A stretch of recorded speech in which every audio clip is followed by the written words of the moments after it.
Whew, Are you ready? I'm ready. Oh, Hit record. it's recording. Hey, Oh, what's happening? This is Stu, and that's David, and hello. that's the G Rizzle, What's up, guys? and this is Phil in the Storehouse podcast number 16, I believe.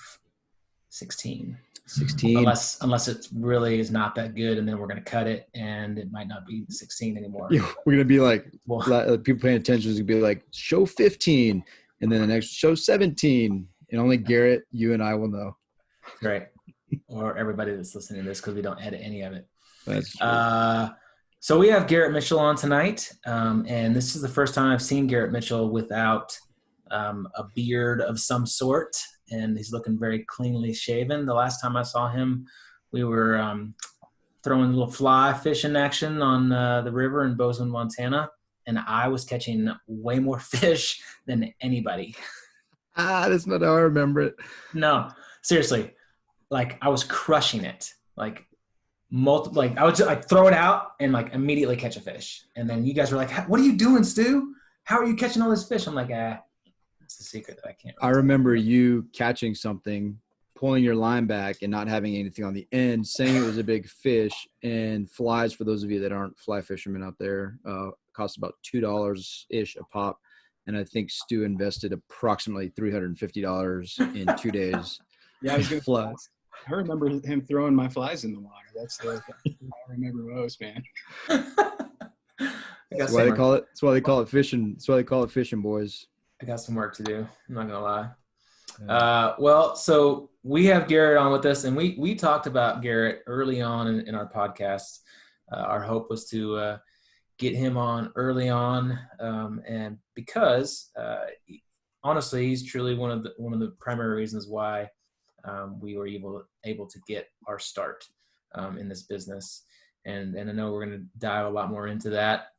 But Garrett had some stuff come up that we weren't really planning on, called the COVID-19, and he has been hard at work saving people's lives, and we're gonna get into that too. So, Dave, over to you, man. Tell us a little bit about G Rizzle. Awesome. Talk about some grizzle. All right, so here we go. Garrett is a full-time emergency medicine physician in Denver, Colorado. He loves his job because he gets to care for people at their greatest time of need, and he gets to care for the most vulnerable populations in our society. While working full-time, staying up to date and spending time with family occupies much of his time. Garrett was also the very first investor in Stu and myself. And really, he enabled us to buy our first property almost to the day 2 years ago. I don't know if you remember that, Garrett. I had a work trip for the Navy, came out, and we were having a couple beers on your porch, and I basically begged you for money. You graciously said yes, and if it wasn't for you, Storehouse would not have become a reality when it did without your initial investment and your support. So thank you to start the show. We really want to express our appreciation, and everything that Storehouse has become is really, you were the initial investor. Well, hey, look, man, I just want to throw it right back at you guys. I consider that, mutually beneficial. And while I know, those are very nice praises, I think you guys were headed in the right direction anyway. So I was just fortunate to be in the right time at the right place and be able to help you out. So thanks for having me on. Absolutely. I'm just curious. Like David, he never told me about how he was like begging and pleading for your money. Like, can you like, what did he get down on his knees? Here's the thing, though. I don't know if you want to be honest, because when I described my partnerip with you, Stu, he was really super hesitant. Like, it was like he started kind of backtracking. He's like, "Wait, tell me about your partner." And I was like, who's this guy? It's kind of the weak link. But Dr. Mitchell, I have a question for you. Does anybody call you Grizzle in the hospital? You're it, man. That's it. That's Yes. time. I got a lot of nicknames, but Grizzle, you're the only one, buddy. Yes. Well, what you don't know, David, Grizzle and I have become pretty much like best friends now. So we go fishing all the time. For sure. We mountain biking on Friday or tomorrow, I guess, right? Well, we have to go Sunday because the conference that we're going to be in is the next 2 days. So yeah, we'll be mountain biking this weekend. Dave, do you want to come? Nice to be quick on your toes like that, man. That was good. That was good. Yeah, we have to go Sunday. That's good. No, that's really good. I'm not jealous, boys. especially because I know when the three of us go fishing, if I'm not putting my fish onto your hooks, like you guys are getting skunked anyway. So it's fine. I'm sorry. All right, so let's get serious a little bit here, Garrett. So you are an emergency physician, caring for lives every single day in the emergency room, and what got you started down that path? Like, tell us about who Garrett is and what's the why behind it all. Yeah, look, I mean, I think if you ask anybody before they go into medical school, the funny part is everybody's going to give you the same answer, and I think it comes from a good place in their heart. But most people will tell you that, they love science and they love people and they wanted to do something to be a big part, a positive part in their community or play a positive role in their community and to help take care of people. So I feel fortunate. I mean, I think there's a bit of luck in, how we end up and where we end up in life. And certainly it came along, with a lot of hard work as well, but definitely feel that there was some luck involved and feel like I'm very fortunate to be in the situation I am. When I started medical school, I had, the interest in probably taking care of patients on more of a continuity basis or being a primary care physician.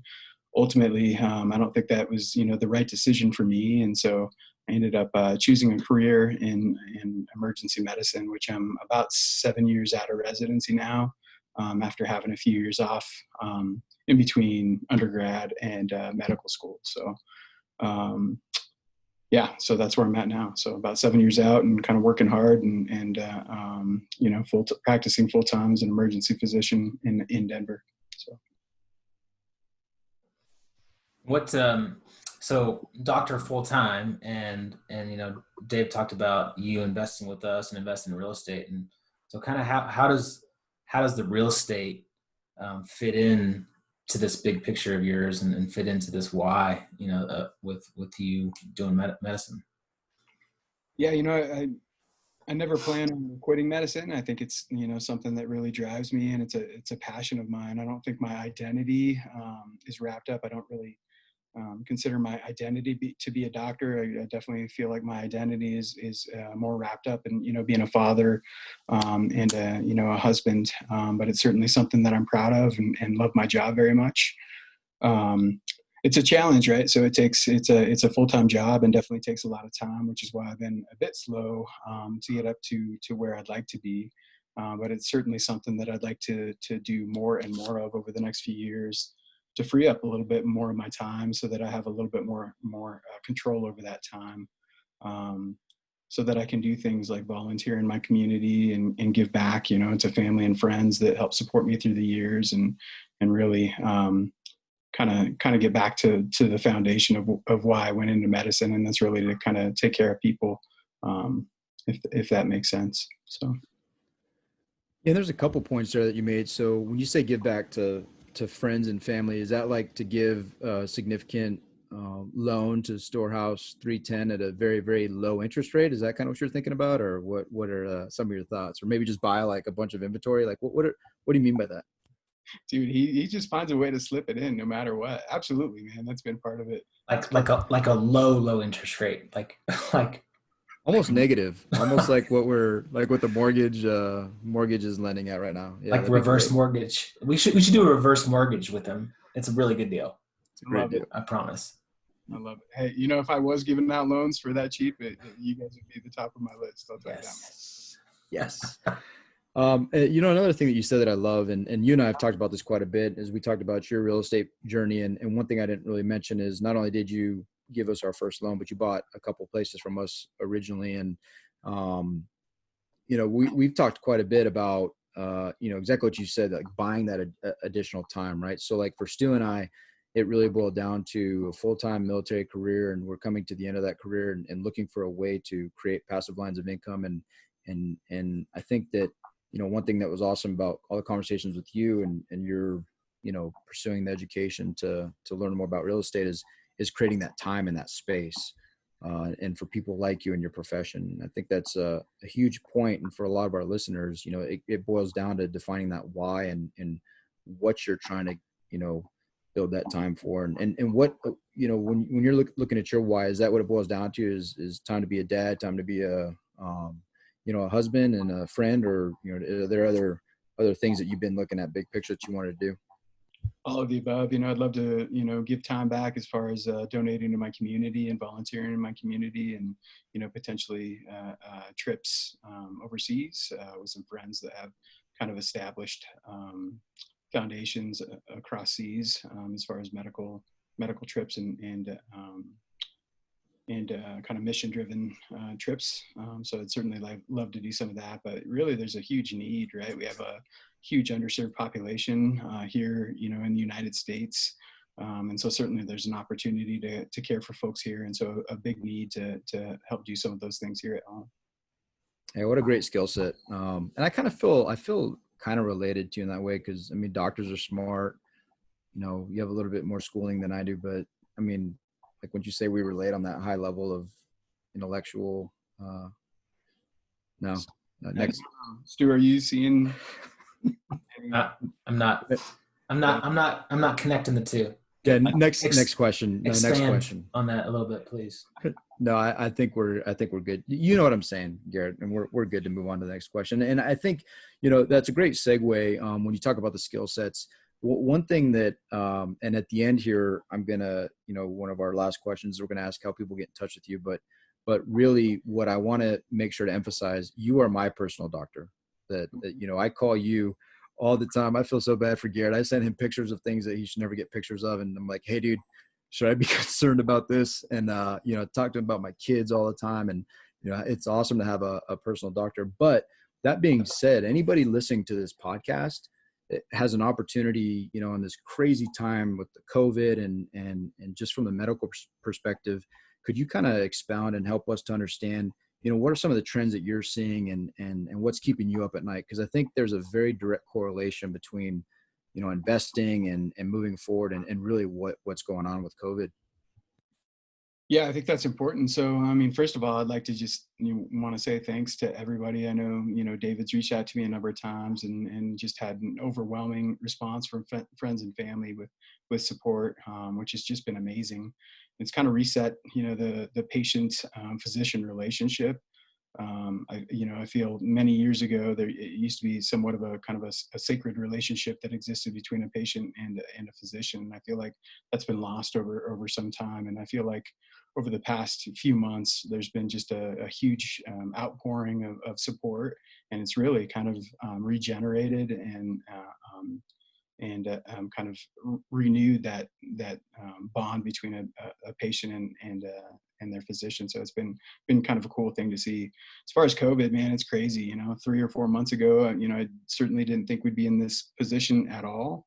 And with early data, it certainly seemed like this might be more of something that hit underserved places, or kind of underdeveloped countries more than developed systems. But as we saw the virus kind of impact other places in Italy, and other places across the globe that had more developed healthcare systems, it certainly became a bit more concerning. We've been relatively lucky here in Colorado, and while we've definitely seen our fair share of COVID cases and sick patients, we've never been hit quite as hard as New York, but we've definitely been doing everything COVID for the past few months. So our world was completely flipped upside down. Every meeting that I had completely disappeared, other than COVID preparation meetings and trying to get the hospital ready for large surges of patients and sick patients as they came in. Things have died down just a little bit, and I credit the local government to early mitigation, risk mitigation strategies, and a number of the things that they did with early social distancing and then stay-at-home orders, which has been hugely beneficial. And now we're kind of at this point where the number of patients that we're seeing is definitely less. We're still certainly seeing some sick patients, but it's slowed down pretty significantly, and then we're just waiting to see what happens as people kind of get back out and start interacting more with each other. So this is such a it's such a far-reaching thing that's happened here, and nothing like this has ever happened before, right? And it's really an important conversation to have of how is this impacting it and influencing, you know, people's decisions? Not only just like day-to-day decisions, but, you know, financial decisions, business decisions, social decisions. You know, I think like it's kind of, you know, they're talking like this, hey, this is the new normal. Like, do you think that way? Like, do you think this new normal of distancing, you know, more online work, more telework, more, you know, less hugging and high fiving, and more of you know, how's that impacting our day-to-day decisions? What's your thoughts on that? Yeah, I do think there's going to be a new normal that develops out of this. And I think some of that's good, right? You know, I certainly don't want to see people getting away from each other. I think those social interactions that we all have are so key to our health and happiness. And I don't want to see those going away. But I also think that there's some good things that come out of this, with less commute time and more time home with family, you know, and ability to make multiple meetings and get out for a run in the middle of the day. So I think there are some things, and you know, including changes to schools and potentially some element of homeschooling and things that are probably going to be more or less at least a semi permanent part of our lives for the next couple of years, and maybe longer term as well. So I think it is a new normal, and certainly some things that we're going to have to adjust to. But I hope that we get back to, and I certainly expect to get back to some sense of kind of normal social interactions with people as well. Um, it's tough, right? This has impacted everybody. You know, talking about the patients that I see, you know, folks that live in homeless shelters and come in and see us, that we can't disposition back to the homeless shelter because it's a high risk for those people, or certain folks that can't be discharged, you know, to their jail facility, or you know, older individuals that can't be discharged to their nursing facility because they're high risk to all the other patients there. You know, the financial impact that this has had has just been enormous. We've seen people losing jobs and subsequently losing insurance, which means we're going to see, you know, underinsured and non-insured patients, and patients that have less. And this is, you know, coming from an emergency physician, I'm already in the position that we take care of the most vulnerable really in the society right now. So we're a little bit worried about kind of the long-term impacts and what that looks like. And I think it probably will be a recovery, and you know, certainly hope that people get back to work as soon as possible. But I expect that's going to be, you know, a couple of years before we get back to any sense of kind of normal as far as that goes. And how is that, you know, in your circles and your friends, and for you personally, you know, when it comes to investments, how is that shaping your decision making process?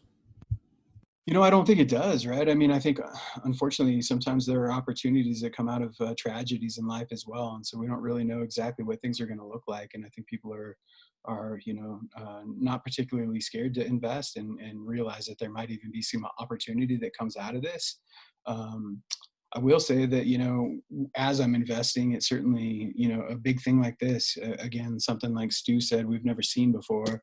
It probably will change my thought process as I'm going about, you know, considering individual purchases, or you know, what my financial strategy is. And what I mean by that is, you know, you just don't know, you know, today is not tomorrow, and you don't know what you're going to have tomorrow, kind of thing. And, you know, it seems like a lot of people that might have had many properties, you know, are relying on tenants to pay, you know, their rent and their mortgages subsequently. So, well, I think it's an absolutely great time to be investing. I think if anything, you know, people might be a little bit more cautious and just make sure that they're not stretched too thin, and make sure that they have some kind of risk mitigation strategy as they consider making, you know, significant investments. Yeah, with I mean, and with that, I mean, um, what advice would you give from this perspective of just health and I guess business too? You know, I mean, do you think, you know, does a healthy person have more chance of, I mean, successful, if you will? I mean, you know, if I'm working out every day and eating right and all that kind of stuff from a health perspective, I mean, am I better off? What kind of decisions should we be making that you think could impact us in any way? Yeah, I mean, if anything, this has shown just how interconnected that we all are. But you're exactly right. You know, the younger, the healthier you are, the, you know, you're the likely the better chances you are to do very well with this. People with chronic medical conditions like diabetes or, chronic heart conditions, lung problems, things like that, certainly have higher risk than other individuals, as do people who are older age. But there are other vulnerable populations, including certain minority populations like African American folks and men seem to do worse than women, and we're just not entirely sure why that is at this point in time. So there's a lot of information to, and a lot of data and evidence that we still need to collect to determine that. But absolutely, young, healthy, good diet, exercise, all of those things are things that you can do to kind of mitigate your own personal risk with this, for sure. Yeah, and it's important. Go ahead. Yeah, I was going to say, it's important, right? We all have older folks who are in our life, whether it's our parents or, some of us might have grandparents around still. Some of us might have family members with high risk conditions like cancers or, diabetes and things like this. So it's not necessarily a personal decision as well. This is something where really the decisions that each one of us make on an individual basis has a huge impact on those that surround us in our community. So it's important to take care of ourselves and take care of everybody else around us. Yeah, that's huge, man. I think there's a lot of negativity, and if you're watching the news, it's just bad news every single day. And just like you said, man, I think there's some huge opportunities that can come out of this. And just like you said, like more time at home, more focused, more like being intentional about staying healthy, right? Eating right, exercising, like you said, going on meetings and then going out and going for a run in the middle of the day, and being able to do that stuff and focus more on, being intentional with staying healthy and exercising and being, social, not maybe like hugging and high-fiving social, but calling people and connecting and, doing these Zoom calls. And it's not the same, I know, but I've actually probably been able to reconnect with more people in these last 2 months than I have ever before. And yes, it's not, touching and high-fiving, but I think there's still that opportunity to connect with people and really focus on being healthy and making those right decisions. Yeah, absolutely agree. I've just really enjoyed the amount of time that I've been at home, being able to spend more time with my kids and, and help them with their schoolwork and do some of these things that, seem to be kind of hidden blessings that, just that I wouldn't have necessarily expected. So it's been, kind of rolling with the punches for sure, but there are definitely some positives that come out of this. So. Yeah, and the power of mindset. I was just listening to one of Whitney Sewell's guests talking about mindset and talking about opportunities, and one of the points he made that I thought was really interesting was he said, "Hey, just take a look at the list of businesses that were started in the Great Recession." He said, "Take a look at the list of businesses that were started during the Great Depression." And he said, this should be no different. It's a mindset. It's how you adjust to those punches, how you get up, how you react. And I think that's such a great point, and it's so easy to get caught up in the news. And Stu said it before, but I think my recommendation, just turn off the news. If you're watching the news like that, that's the worst thing you could be doing. You should be listening to Storehouse, filling the Storehouse and things like that, and awesome guests who are giving you an education and positive mindset things and really building on the opportunities and the focus of finding those opportunities. So I think that's a great point. And for our investors out there and our listeners out there, I think that a conversation like this is super important because it helps to, you think about real estate investing and is it really important to understand some, what a doctor has to say about COVID? And I think it does have a huge impact and you need to take in all the data from around you. And this is just a huge event. And to that point, I'm kind of curious, what do you see happening with COVID from the medical professional side? As we go into the summer, everything that I've kind of looked at, and I always run this stuff by you, had a ton of conversations. And I remember the conversation you and I had where you said, man, the United States is going to be one of the worst impacted from the death perspective because our culture, and we don't like being told, hey, you will stay inside and you will not, just look at the pictures from this last weekend of all the beach goers and all the people getting together. And you told me some crazy stories about people that tested positive and went to the mountains anyways because they had planned their ski trip for the year, like just crazy stuff, right? And people that still believe that the mask is for their own health and not for the benefit of others around them, all these things. But all that being said, what do you see happening with COVID and kind of as we go into the summer months and then back into the fall?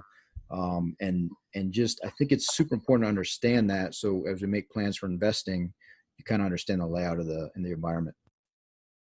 Yeah, I mean, first of all, this isn't about politics. It's not about what you believe in. It's, this is a pandemic and it's a virus, and it affects us all. It affects your families, my families, everybody involved. And so that's exactly right.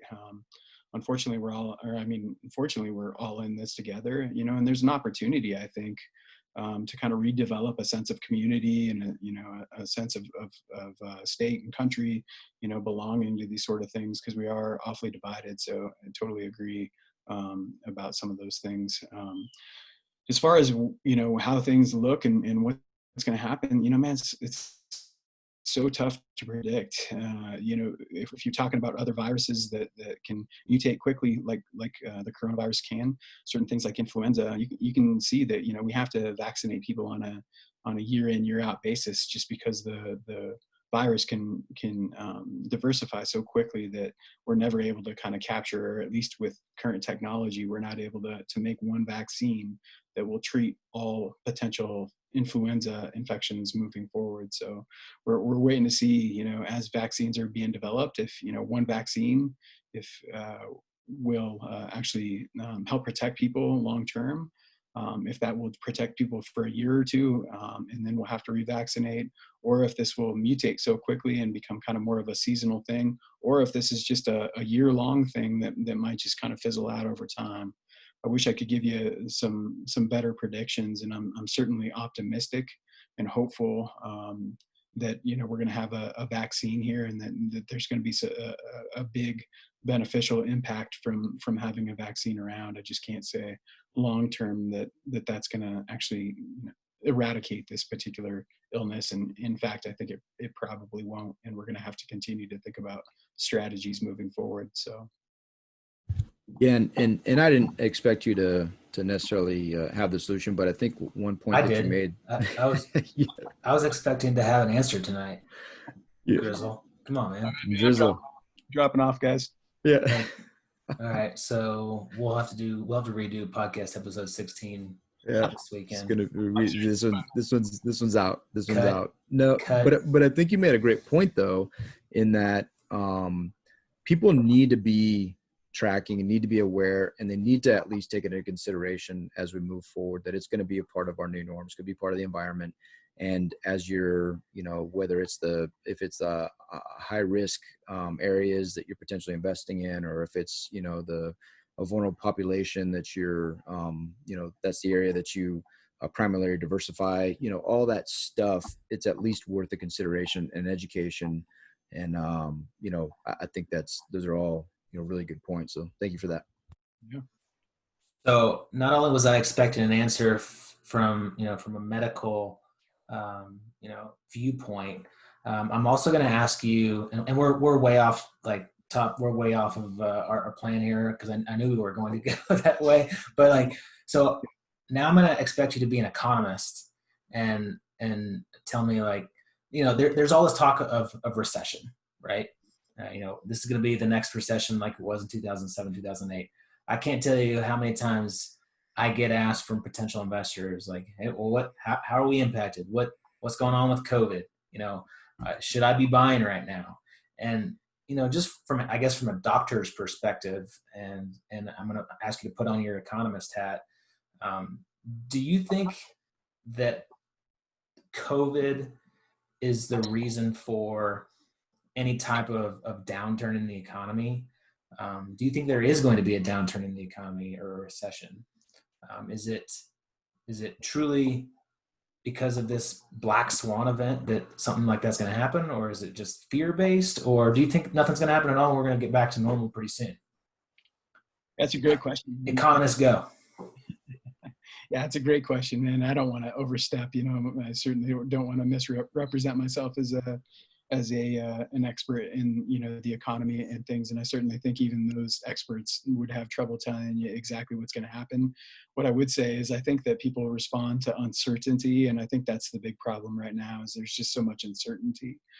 So I think that's, the big impact on the economy and the market at this point in time. I totally think any time is a good time to purchase because ultimately, if you look at overall trends, it only goes up, so if you are in a situation where you can make a financial purchase and acquire an asset and you're able to hold on to that long term, it's never a bad idea to do that. And certainly now would be as good a time as any to consider doing some of those things. But it's just so hard to predict, right? I mean, how many people are going to be able to go back to work? My wife and I were talking about this. What does the restaurant business look like? Are you guys going back to a restaurant that's crowded, and packed full, and you're waiting to slide into a seat and squeeze your kids in there?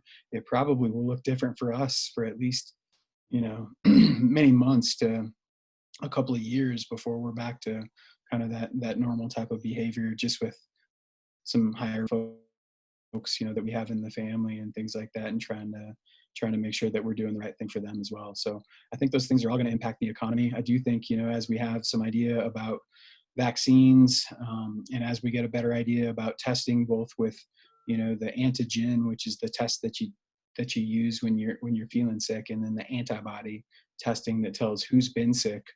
And we learn what that means for kind of long-term immunity. I feel like we'll be able to get back to some sense of more normal types of behavior. But I do think it's going to be many years out before we're full on back to kind of what we were a year or two, even 6 months ago. So.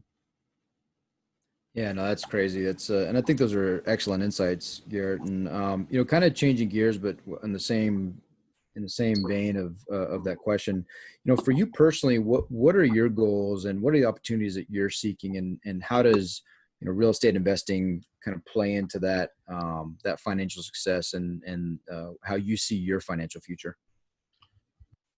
Yeah, I think there's a lot of different strategies you can take. I feel lucky. I mean, I appreciate you guys giving me credit for being the initial investor and things, but I also give you guys credit for actually making me do something, because I probably would have sat around a bit longer and not, not actually taken action. So I feel as strongly and as very thankful for you guys kind of helping me bring me in and giving me an opportunity.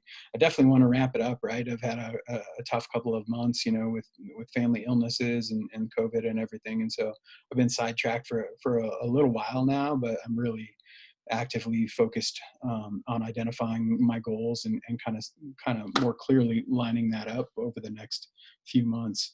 Ultimately, I think I'd like to have, another 3 to 5 properties in the next couple of years. And I definitely like to grow my portfolio. And then I'm also learning more about other strategies, including syndicate opportunities with you all and other investment strategy, or other investment opportunities as well. So I wish I had a more well-defined path for you guys right now. I feel kind of funny coming on a real estate podcast and being like, yeah, I don't know what it looks like, but it's definitely high on my priority list to make that happen. And life just kind of threw me a couple of curveballs where it derailed me for a bit. So. Well, it's crazy because, the strategy that you've embraced as well, which not many people would, but the very long-term low interest rate loans that you're planning on doing are just, it's a strategy, right? It's a strategy, not everybody's strategy. Yeah, but, $1,000 over, what is it, 50 years you were talking about? Something like, yeah. And if there's any of your other doctor friends that want to jump on board that same bandwagon of these low interest loans, we'll be happy to help them with because we are servant-minded individuals, Garrett. We're here for you. We are here for you and all of your friends. I know you guys are, and I wouldn't say anything else as they come to me, and I'll definitely make sure to tell them that. Thanks, man. Appreciate you. I know you're looking out for us. Yep. Well, hey, so we have a few questions we typically ask all of our guests. So we'll run right into that. What is your favorite and most useful education resource? If it's a book, a podcast, and please don't give us any like chemistry books or anything like that. Like, I know nobody is going to read those. Yeah, I mean, I rarely read for fun. I'm not a big, Netflix or TV kind of guy. So I read a lot of books, and I listen to a lot of podcasts. I really find a lot of benefit from listening to Sam Harris's podcast, just on a variety of topics from health to and mental health to finances and economic impacts and politics and all of these sort of things. So I think that's kind of big on my list as far as things that I listen to these days. I definitely try to pick up a few real estate podcasts as I'm again trying to get myself up to speed as far as real estate investments and things. So definitely try to pick up a few of those. And I think you guys will be on a more regular rotation now. And then unfortunately, Stu, I do read some medical resources and journals. And I don't know if that's unfortunate. You are a doctor, so I think I'd probably smart to be doing that. Prefer that you do stay at least up to date on those. And so I thought it was interesting. So you're going to roll this filling the Storehouse in because you're a guest. Is that what it takes? No, actually, the only reason I listened today because I was like, man, I gotta listen to the podcast. And it was good. I was like, man, I can't believe David put something together. I knew Stu could pull it off, but that's right. But I was surprised to see something like that coming from Gutierrez. So noted, Goody. We gotta get more people on to get more listeners. Yeah, no, that's good. That's good. I think it'll be it's a good strategy. So every time we have a new guest, we're just gonna add one listener to our number the next week. It's gonna be beautiful. It's gonna be beautiful. This week we're at 31. Next week we're at 32. Boom. Man. You guys are headed in the right direction. It's good stuff. Always going up. It's good.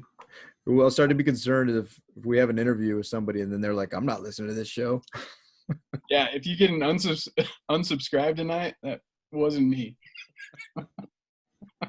Thank you, Garrett. I appreciate that. That's really meaningful. That's it gives us hope, man. I appreciate it. Man, just the way to build me up right before bed. It's great. Hey, Garrett. So if you could tell your younger self one thing, and I just actually want to make a point. Don't most people look younger when they shave their beard off? I thought that was a thing. Dude, you should hear my kids make fun of me now when I go up there. I don't know why it is, but my 3-year-old calls me a banana for some reason. She thinks I look like a fruit now, and I'm not sure. Banana, that's awesome. Banana, I'm not sure. Cora. She says it with a smile, though. She says it with a smile. That sweet girl has such a nice smile. And we didn't hit on it earlier, but I think we talked about it before the podcast. You shaved because you're having to wear a mask every day. True statement. Yeah, exactly. And for COVID. Yeah, those things don't fit so well on a bearded man. A bearded man. A bearded banana man. Hey, so if you could tell yourself one thing, your younger self one thing, what would it be? Yeah, actually, so my grandfather and my mother were both commercial real estate appraisers, and so I grew up sitting around a table every night listening to talk about real estate.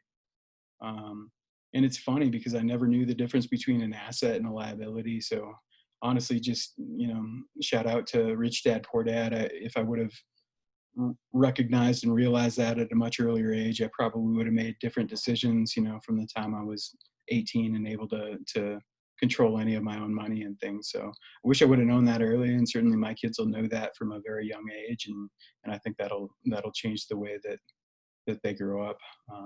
So I think that would be the one thing.